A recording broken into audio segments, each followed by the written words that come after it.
آه که آن صدر سرا می ندهد بار مرا، می نکند محرم جان محرم اسرار مرا.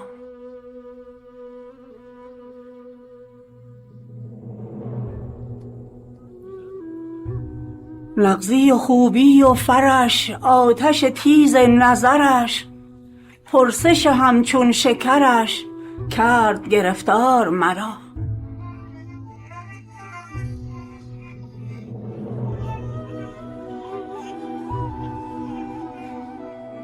گفت مرا مهر تو کو، رنگ تو کو، فر تو کو، رنگ کجا ماند و بو ساعت دیدار مرا.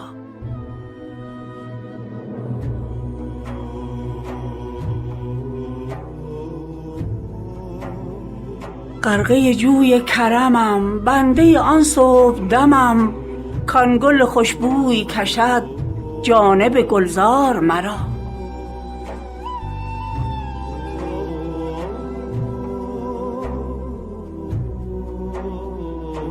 هر که به جوبار بود جامه بر و بار بود، چند زیان است و گران خرقه و دستار مرا.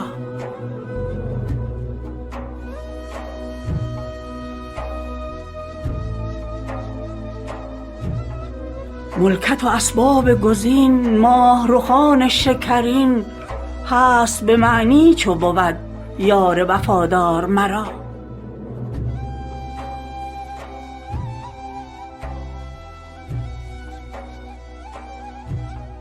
دستگه و پیشه ترا، دانش و اندیشه ترا، شیر ترا، بیشه ترا، آهوی تاتار مرا.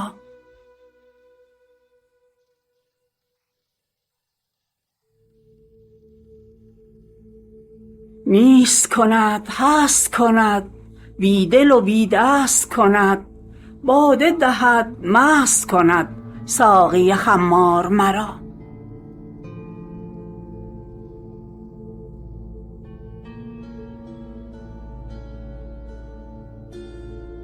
ای دل قلاش مکن، فتنه و پرخاش مکن، شهره مکن، فاش مکن بر سر بازار مرا.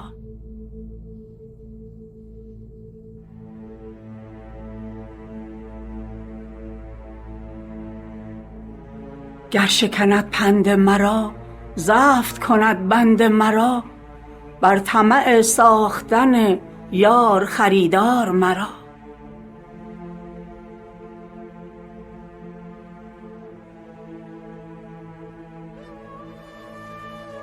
بیش مزن دم ز دوی، دو مگو چون ثنوی، اصل سبب را بطلب بس شد از آثار مرا.